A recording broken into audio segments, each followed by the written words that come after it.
On the last night of the graduation trip, my boyfriend quietly slipped into my room, barefoot and sockless, gently waking me up. In the darkness, his eyes were filled with fear, his lips trembling involuntarily. He leaned in close to my ear, speaking in a very low voice. "Don't make a sound, there's a murderer outside the door."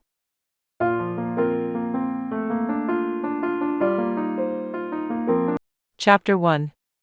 A murderer? Isn't that a character that only appears in third-rate novels and movies? My initial reaction was disbelief. But Do-won-soo was not someone who would make such jokes lightly. He tightly gripped my wrist, and I could even feel the cold sweat in his palm. I became nervous, following the direction his finger pointed. The night was quiet, and I could even hear my own breathing.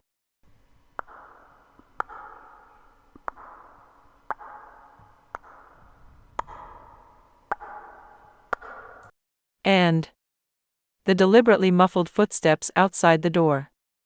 To prevent making any noise, Do-won-soo began typing on his phone to show me the messages.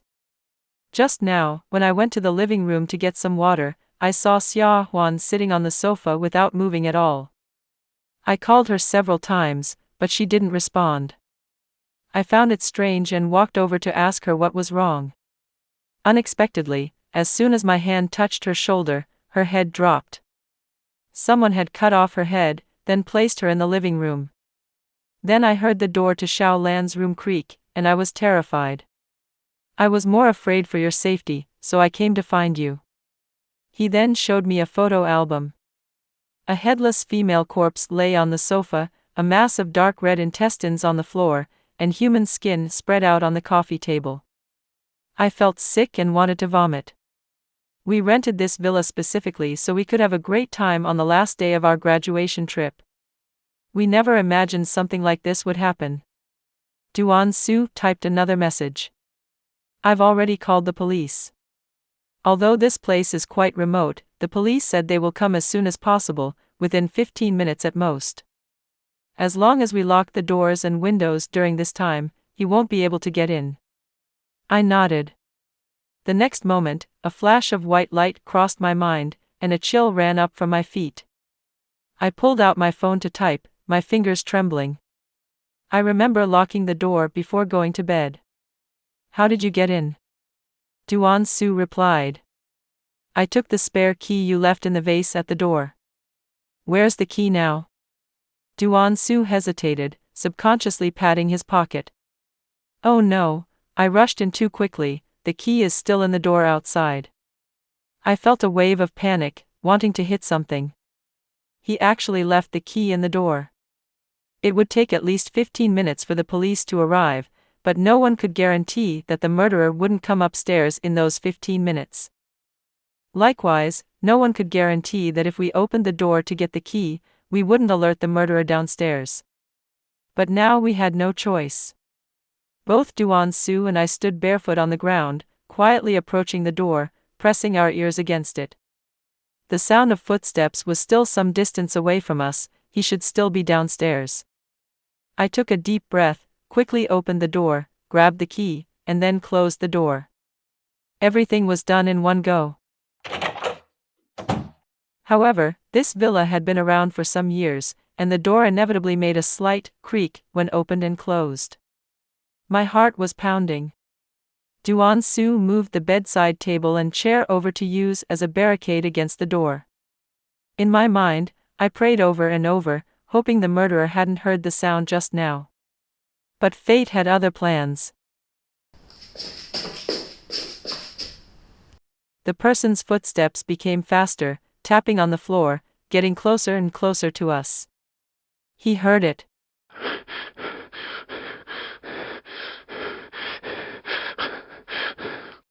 My heart leaped into my throat, cold sweat forming on my temples. Heavy breathing pressed against the door, accompanied by the sound of dripping water. I lowered my head, a large amount of red liquid seeping in through the crack under the door. The murderer stood at the doorway, his knife still dripping with the blood of the previous victim, dripping one by one onto the floor. I wanted to show fear on my face, but my face had been cut too many times, I couldn't even make exaggerated expressions. I just clenched my teeth tightly, not making a sound. Duan-su comfortingly held my shoulder. Yen, are you there? A voice I was extremely familiar with sounded outside the door. Chapter 2. It was my high school homeroom teacher, Li Guan. Although Teacher Li only taught us for 2 years, he was fair and kind, almost every student liked him. Because we lived in the same neighborhood, he was more familiar with me than other students. Was he the murderer? Why would he want to kill us? Could there be some misunderstanding in all of this? Countless questions raced through my mind, subconsciously wanting to respond to Teacher Li. Duan-su pinched me, shaking his head at me. Outside the door, Teacher Li, seeing that I hadn't answered, called out to me again, his tone tinged with urgency. Yen, are you okay? The door handle shook violently. Yen. Duan-su is a problem, you are in danger. There's no time to explain, quickly open the door and come with me. I'll explain on the way. Duan-su gently shook the hand that was holding my shoulder. Yen. Is Duan-su with you? Is he threatening you? Teacher Li raised his voice, shouting sternly. Duan-su, stop making mistakes. The police are about to arrive. Your only option now is to turn yourself in and seek a reduced sentence. What does that mean? I was completely lost. Teacher Li forcefully pounded on the door, the loud bangs making my heart race. The door seemed to have the risk of being kicked open. I worried that the door would really be broken, hesitated for a moment, and then spoke. It wouldn't hurt to delay a little longer. Teacher Li, I'm fine. The banging on the door stopped. To buy more time, I started asking along his words. Teacher Li, what's wrong with Duan-su? What's going on with him? Teacher Li sighed. This child has never been normal since he was young. I've encountered him torturing cats and dogs multiple times, but at the time, I thought he was too young and didn't want to impact his future, so I didn't make it public, just criticized him in private. He also promised me he wouldn't do such things again. Later on, I was transferred to another school. Last month, I saw him at the market. He was wearing a hat and a mask, all covered up, buying various knives. I found it strange, so I secretly investigated him and discovered that he had put up the most remote villa of his family for rent online, the one you're staying in now. I was shocked. Indeed, Duan-su had suggested renting this villa. At first, everyone thought it was too expensive, but Duan-su said the landlord was giving us a special rate of 200 a day because we were students, so everyone agreed. Now thinking about it, would the villa really rent for so cheap? Teacher Li continued. I was worried about your safety, so I followed you. It wasn't until you entered this villa that I truly understood what he was planning to do. He wants to turn this place into his slaughterhouse. He has already killed Xia Huan and the others. You are his final prey. Duan-su looked calm. He's trying to manipulate us, trying to trick you out. Yen, don't believe him. I just checked Xia Huan's body and found a lot of flesh under her nails. If you don't believe me, ask Duan-su if he dares to undress. Does he dare to say he doesn't have any wounds on him? After finishing, Teacher Li began pounding on the door again. The metal blade hit the door urgently and heavily. I was so scared my legs went weak, almost unable to stand, but Duan-su supported me in time. I grabbed onto his arm. Duan-su subtly furrowed his brow. My palm was wet. Some liquid was seeping from Duan-su's arm. I raised my hand and, in the moonlight, I saw clearly what the liquid was. It was blood. My throat tightened, my heart beating faster and faster. But Duan-su just smiled gently at me. He said, Yen, I do have wounds on me. Chapter 3. I pushed Duan-su away, quickly creating distance between us. Duan Su sighed and rolled up the sleeve of his left hand. His wheat-colored skin had turned into a deep red from the burn, thick blood gushing out, surrounded by clusters of white blisters. But it's not scratch marks, it's a burn. You know, I have a habit of drinking hot water. When I noticed something strange about Xia Huan, I had just picked up a cup of boiling water. I didn't think much and just went to pat her shoulder with the water, and her head dropped right away. I was startled, and I lost my grip on the cup. Duan Su patiently explained to me. I think Teacher Li saw the spilled cup of water and made up this story. Yen, don't believe him. How could I ever harm you? Duan Su gazed at me gently.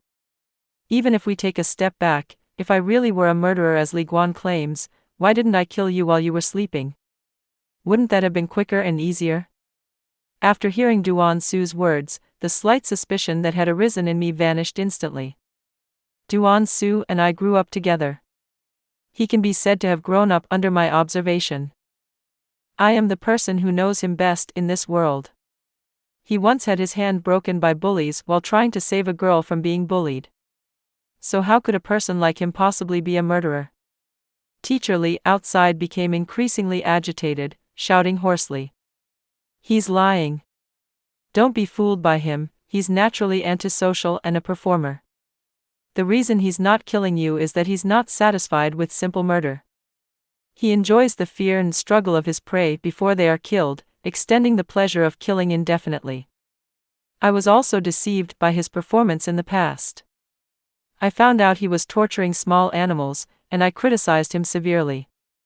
He really stopped tormenting those stray cats and dogs afterward and even got his hand broken trying to save a bullied girl. I thought he genuinely repented, but he shifted his focus to humans. He orchestrated the bullying of that girl just to get close to her, gain her trust, and then break that trust with his own hands. When that girl fully trusted him, he gave her a box of milk. A box of milk mixed with the blood of an AIDS patient. The girl drank it unsuspectingly. Teacher Li choked up for a moment. For some reason, the girl's parents didn't pursue Duan Su's responsibility, and the matter was swept under the rug. The girl never returned to school. I've always regretted it, blamed myself. I also bear responsibility for what happened to that girl. If I had given Duan Su a stricter punishment, told his parents about it instead of just scolding him, maybe he wouldn't have gone down this path. So in the years after leaving school, I've been secretly keeping an eye on Duan Su. The story Teacher Li told was complete and clear, it didn't seem fake. But it's also possible that he concealed some truths, replaced some facts, making it hard to distinguish between truth and lies. And how coincidental is this? I say he has scratch marks, and his arm just happens to be burned. He intentionally burned himself to cover up the scratch marks. I looked up at Duan Su, and the suspicion that had been suppressed resurfaced. Seeing my guarded expression, Duan Su fell silent for a moment before saying, Yen, he's fabricating lies. I haven't done those things, but I don't know how to make you believe me, I can't provide strong evidence. Because the girl and her family are all dead. Chapter 4. I suspect it was Li Guan who killed them. That day, I saw her say she was going to Mr. Li's house for tutoring. I watched her walk into Li Guan's house, and after that, she disappeared. I told the police, and they checked the surveillance footage. The footage showed that she never entered Mr. Li's house. But I saw it with my own eyes. Not long after that, Mr. Li left the school. And ever since that day, I've felt like someone has been following me. I think he came this time to kill me and silence me. Yen, it's my fault you're involved in this. Duan Su said with guilt. His words didn't entirely dispel my doubts. And I noticed something else suspicious. I've always been a light sleeper. Even the slightest noise wakes me up. But tonight, after drinking the milk you gave me, I slept unusually deeply. I didn't finish my sentence, but Duan Su already understood what I meant. He looked hurt and asked, You think I put something in the milk? I didn't respond, my eyes falling on the half-empty glass of milk on the table. I felt like a terrible person. Knowing that Duan Su was lactose intolerant, I still wanted him to drink the milk to prove his innocence. Duan Su didn't say anything more. He picked up the glass of milk and drank it all in one gulp. Yan Yan, do you believe me now? His eyes were sincere as he held one of my hands. Yan Yan, do you remember what I said when I confessed my feelings to you? I froze for a moment and silently scolded myself again. Because I couldn't remember. Seeing that I was at a loss for words, Duan Su continued himself. I said I would always protect you. I stayed silent. Realizing that his words of affection hadn't swayed me, Duan Su stepped back a few steps, distancing himself from me. I know you're still afraid to fully trust me. He raised his wrist to check his watch and called out toward the door. The police will be here in 5 minutes. Mr. Lee started screaming like a madman. Once the police arrive, everything will be clear. Duan Su was right. Waiting for the police was the best option now. Mr. Lee started screaming like a madman. You called the police? Yan Yan, calling the police won't help. He's lying to you. Come out.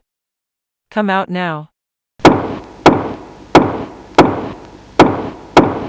He banged on the door with clenched fists, his tone filled with uncontrollable rage. How can you not believe me?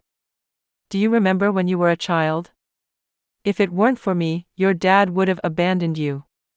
Have you forgotten everything? Back in high school, I watched a movie called Hannibal. Although Hannibal was a criminal, I liked him, even to the point of obsession. I gradually realized that compared to righteous characters, it was the ruthless villains who truly stirred my emotions. Sometimes, I even wished the villains would win. But my dad thought I was mentally unwell because of this and wanted to send me to a special school. It was Mr. Lee who saved me. Although I'm grateful for what he did back then, it doesn't mean I'll blindly trust him now. I took a few steps back, warily eyeing the door. If just the mention of the police made Mr. Lee so agitated, it seemed like he really had something to hide. Fortunately, the police would arrive soon. The banging on the door abruptly stopped. Mr. Lee seemed to realize that playing the emotional card wouldn't work on me, so he began to issue threats. You don't believe me? You'll regret this.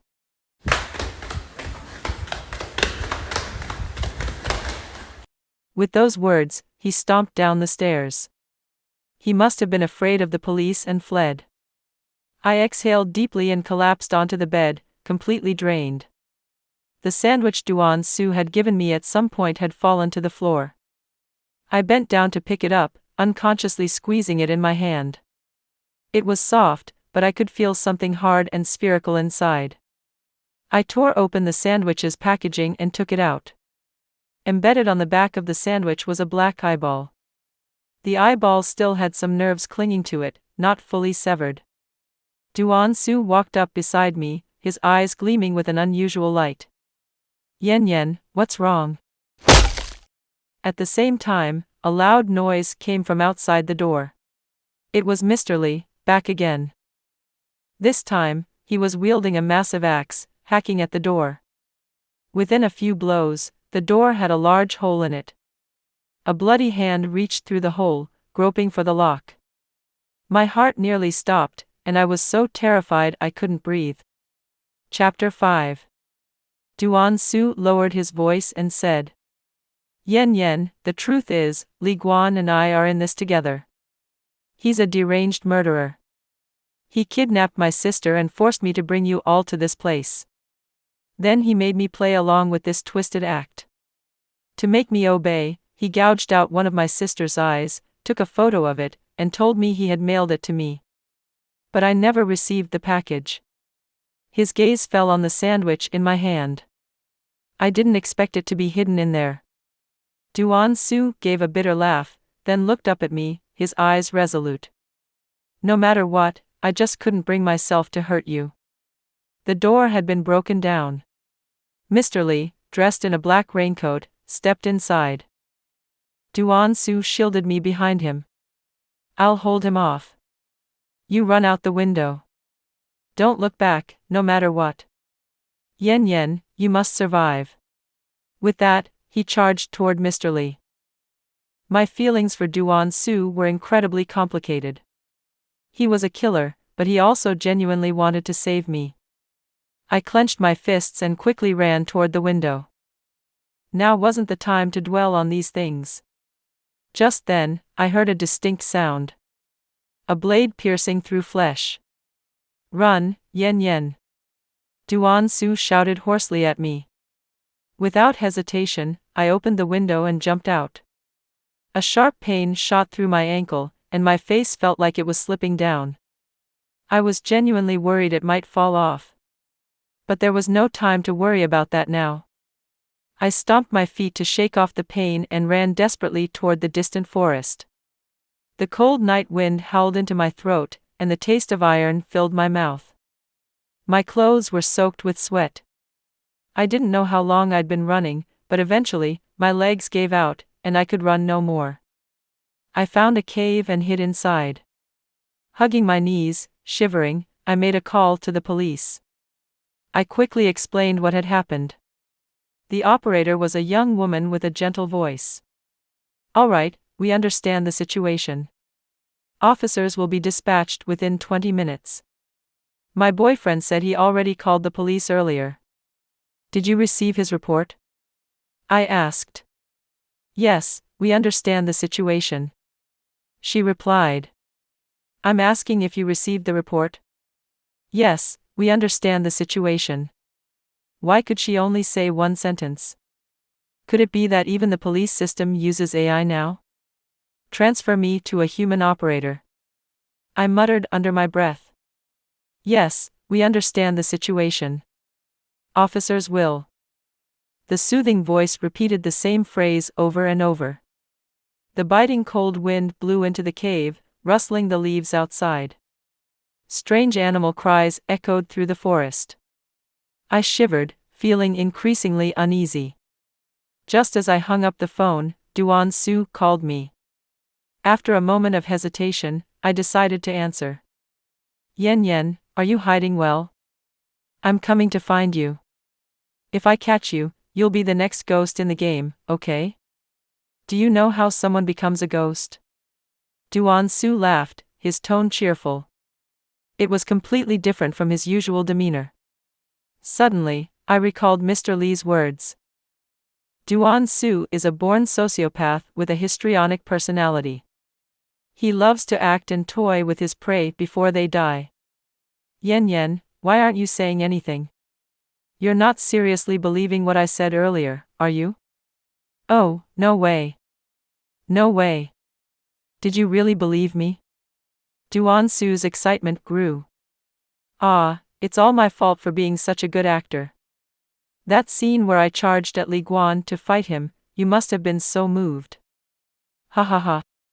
I had a stun gun in my hand, sweetheart.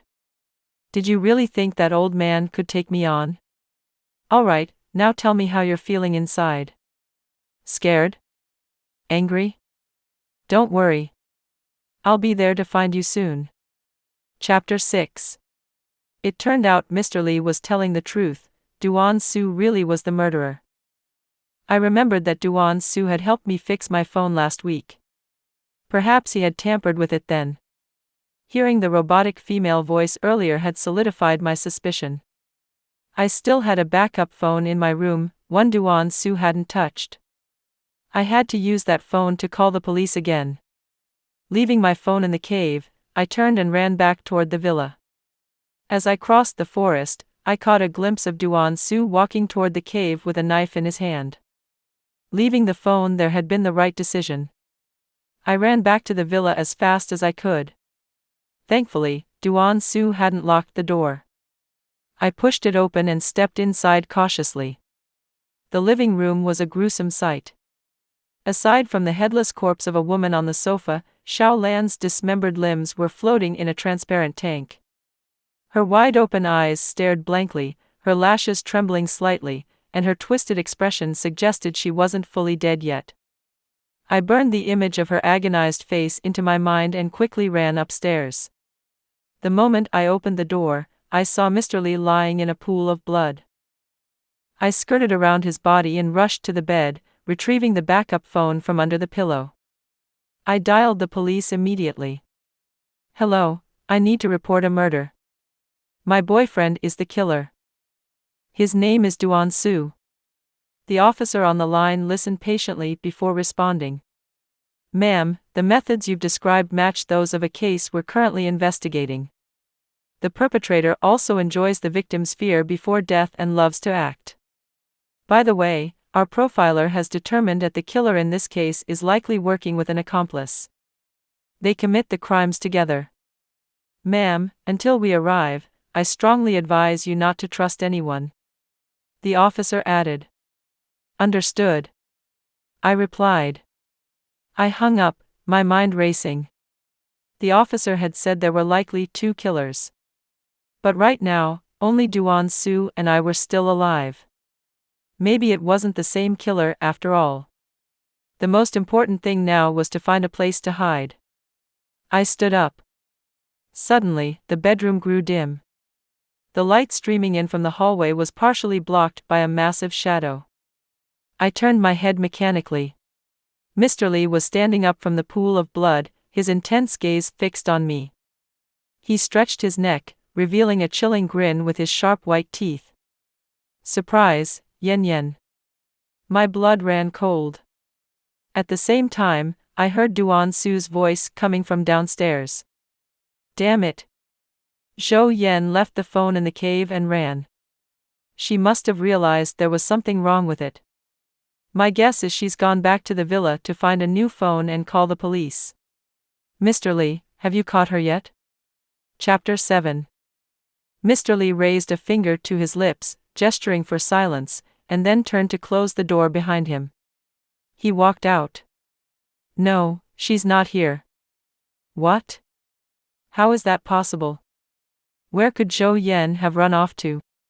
Duan Su sounded frustrated and irritable. "See? I told you not to push her too far. Now look, she's vanished without a trace. I'll search outside again. You stay here and keep watch, teacher." Why didn't Mr. Lee tell Duan Su that I was here? What was he planning?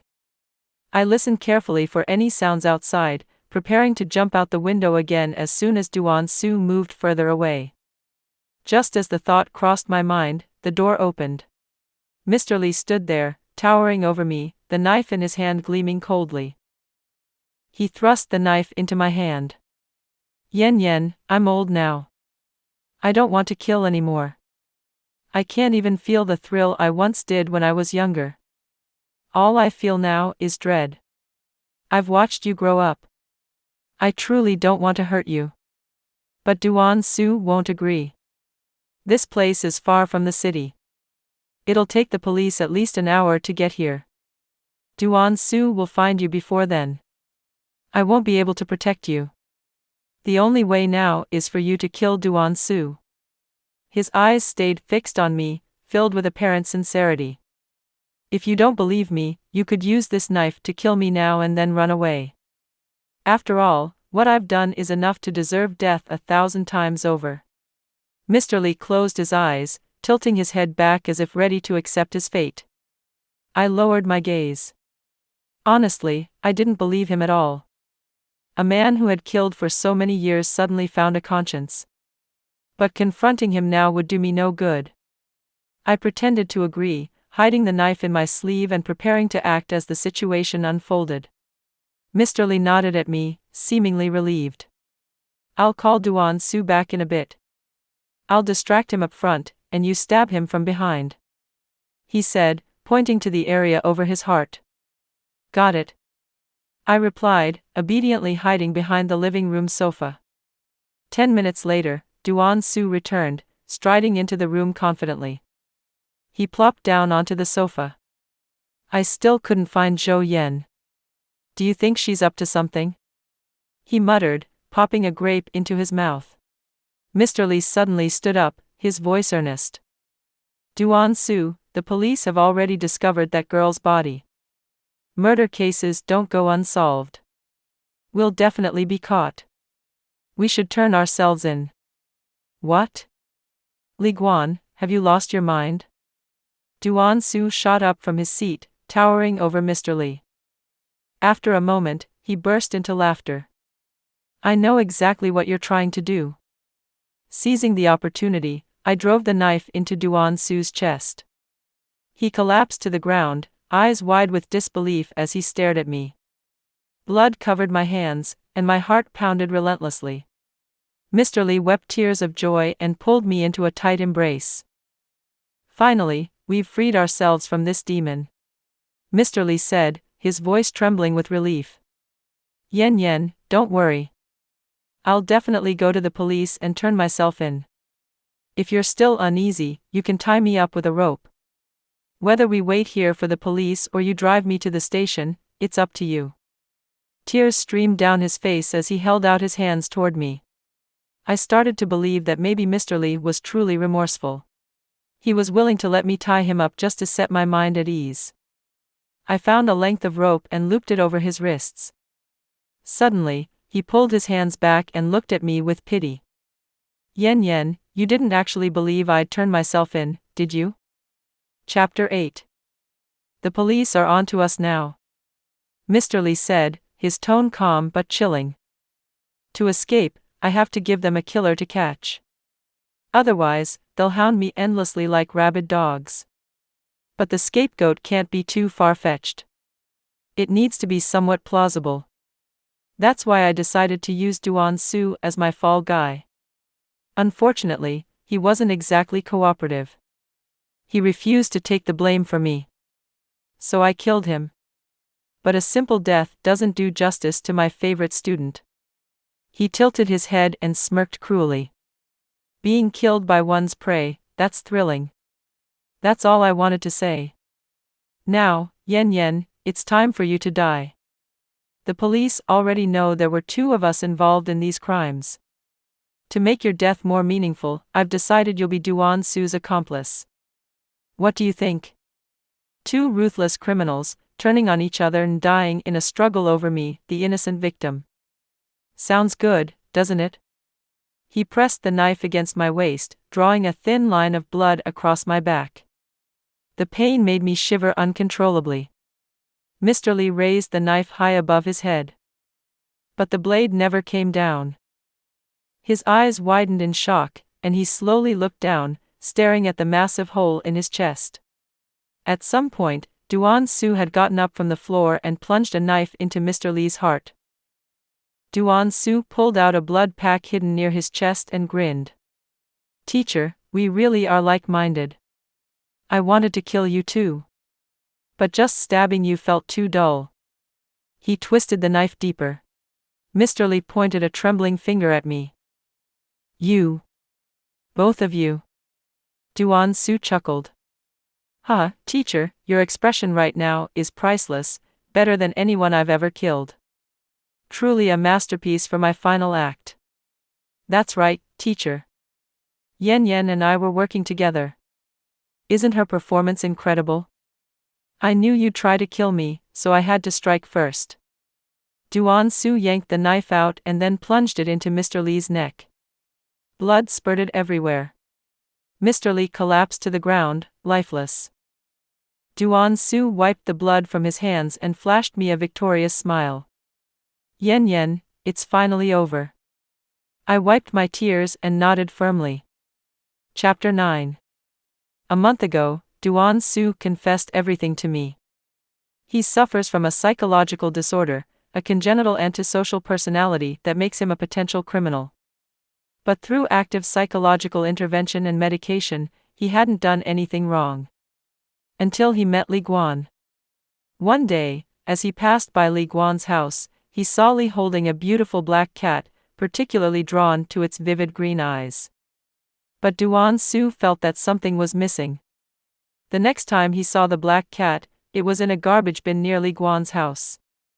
Its body was pierced with dozens of iron skewers. One of its bright green eyes was gone, and the other was bloodied. Duan Su froze in shock. Compelled by some dark impulse, he dug out the cat's remaining eye. From that moment on, it was as though he had opened Pandora's box. he couldn't control his growing malice. It started with small animals. Then, it escalated to humans. The first girl he killed was named Guan Yu. He bribed some local thugs near the school to bully her, then heroically stepped in to rescue her. This earned her trust, allowing him to trick her into drinking a carton of milk that he had injected with blood from an HIV-positive individual. When Li Guan found out, he asked Duan Su if he wanted to make things even more interesting. Duan Su nodded. Guan Yu's family was poor. She didn't dare tell her parents about what happened, fearing their reaction, the discrimination she might face from others, and the power and influence of Duan Su's family. Duan Su used the promise of a hefty compensation to lure her to Li Guan's house. There, Li Guan gave her a history lesson for Duan Su. It was about ancient punishments. Promotion to rank, foot amputation, flesh combing. They finally got to the chapter on death by 1,000 cuts before Guan Yu succumbed. After Guan Yu's death, her family persistently sought justice. Fearing exposure, Duan Su secretly set fire to Guan Yu's house. Her parents and younger sister perished in the blaze. After this incident, Duan Su followed Li Guan in his malicious escapades. But the police had begun to take notice of them. Duan Su suspected that Li Guan would eventually kill him and use him as a scapegoat. So, he decided to strike first and plan an elaborate end for his teacher. That's how he and I devised this plan together. The people Duan Su killed tonight were also those I disliked. In a way, I used him to get rid of some eyesores. Chapter 10. Duan Su dropped the knife and ran toward me, but then hesitated, stopping about half a meter away as if afraid I might reject him. Yan Yan, do you despise me for being a murderer? I shook my head. You turned out this way because of Li Guan. If it weren't for him luring you into killing small animals, the darkness inside you wouldn't have been awakened. He controlled you. You don't have to blame yourself. Now you have a chance to start over. Just promise me you won't kill anyone anymore.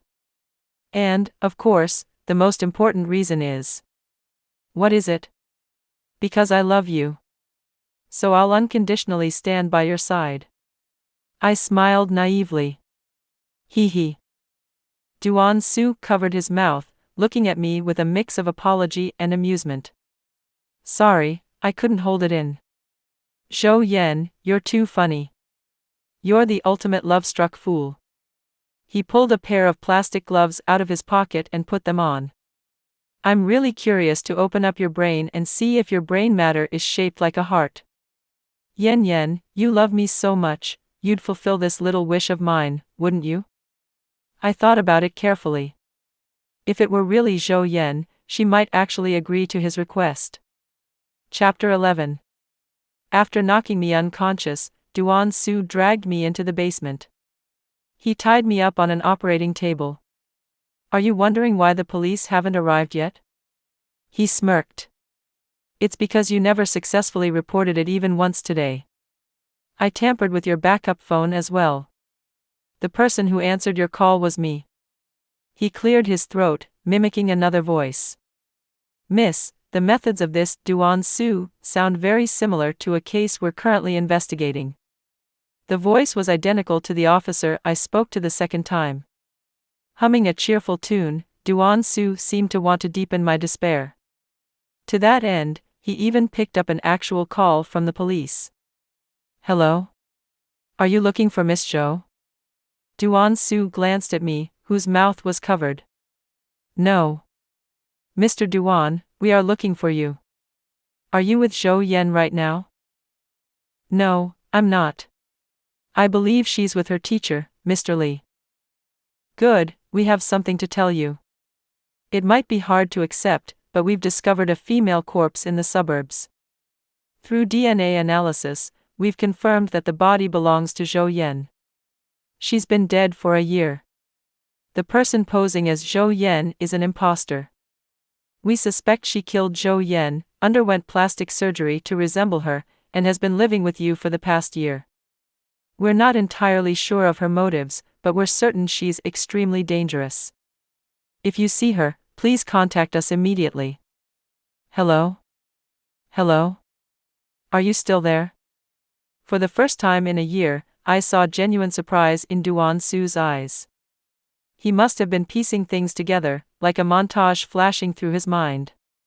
For instance, Zhou Yan was allergic to mangoes, yet I loved eating them. Or how I didn't know what he said when he confessed his feelings to Zhou Yan. For instance, the Zhou Yan who loved him more than life itself would never have knowingly given him milk, fully aware of his lactose intolerance. Duan Su fell to his knees, suddenly vomiting a mouthful of blood.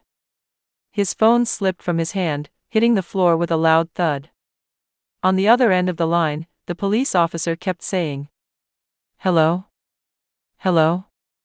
But Duan Su was no longer capable of replying. The drug I laced in the milk had finally taken effect at just the right time. It was truly a challenge to control the timing of the poison's activation. I figured my sister must have been watching over me from heaven. Using the hidden blade, I cut through the ropes binding me. In front of Duan Su, I calmly hung up the phone. I smiled at him. "Even after living together for so long, you still don't know my real name, do you? Is it too late for a proper introduction now?" I extended my hand toward him. "Hello, my name is Guan Xing. I'm the older sister of Guan Yu, whom you tortured and killed. I'm also the sole survivor of the Guan family massacre. After escaping the fire, I devoted myself to investigating my sister's death and the fire that destroyed our family. At last, I uncovered the truth. For the longest time, I believed Zhou Yan had been deceived by Duan Su, that she was unaware he was a murderer. I was afraid she would get hurt, so I tried dropping hints to warn her. I didn't expect that she had always known. Not only that, but she took pride in having a serial killer as her boyfriend. She said Duan Su wasn't killing her, so why should she condemn her boyfriend over a bunch of strangers? I couldn't understand how anyone could admire and adore such a vicious criminal. Was it just because of his handsome face? I spent a year undergoing plastic surgery to look like Zhou Yan. Then I strangled her to death and buried her in the suburbs, completely replacing her. Through Duan Su, I eliminated Xia Huan and her gang. Xia Huan and her friends were the ones who had relentlessly bullied my sister.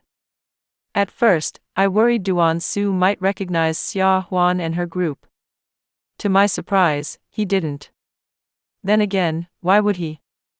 A devil like him couldn't even remember his sister's name, let alone a few insignificant bullies. Chapter 12. I hoisted Duan Su onto the operating table, wrapping his wrists tightly with wire, loop after loop. His whole body trembled uncontrollably, tears and snot streaming down his face. Disgusting.